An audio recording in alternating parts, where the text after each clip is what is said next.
All right, hey guys, we're going over Wednesday's facility programming. We built up with some shoulder endurance and some pressing last mini cycle. Now we're going into strict press into push press. This cycle is a big focus. We'll do that. That's going to combine a couple areas for us. One, improving on the push press, which we'll be doing our retesting at this mini cycle for a tough set of 3.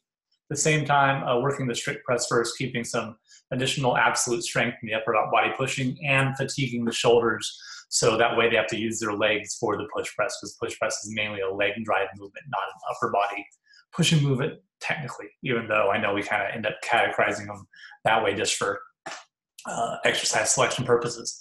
So from the start of the class, we had 2 tough days so far with a little bit of battery muscle endurance work. So 5 minutes of dynamic mobility led by the coach to start the class is going to be really effective to get going. That's up and down the floor at your Samson stretch, perfect stretch, inchworm, quad stretch and reach, etc.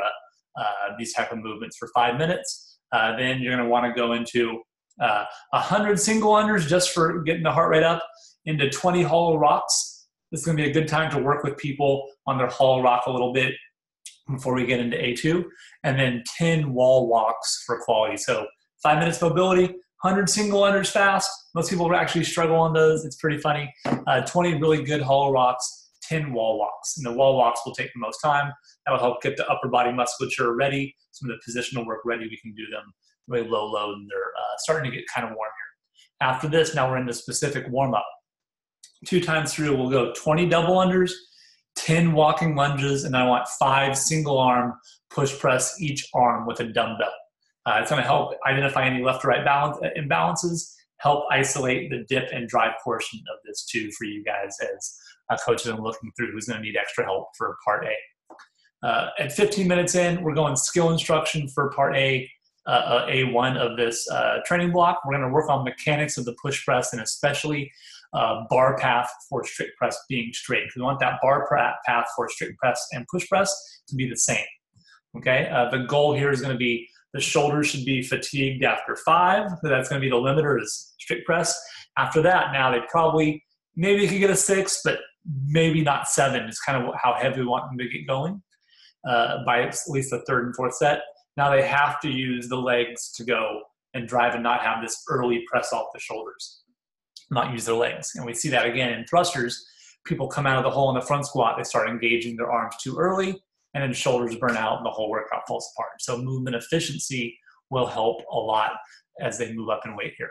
So it's going to go A times 4, A1, 5 strict press into 5 push press. You can use 2 dumbbells or a barbell for this. I really like 2 dumbbells or 2 kettlebells. It's fun, it's different. It mixes up the stimulus some, but a barbell on this is absolutely fine for all groups, and all groups are going to have the same stimulus on that, the same rep range, 5 and 5. The difference will be in the load, rest 30 seconds, into 15 hollow rocks. So ideally, again, strict press and push press is going to take coaching priority here because it's under load. They're just going to make sure everyone's safe and good there. So they'll kind of rotate through. So I would definitely be keeping my eyes a little more on the strict press people versus the hollow rock. We've already had a chance to go through that and kind of scale them with if they need to keep their knees in, extend one leg, extend both legs, extend their arms, right?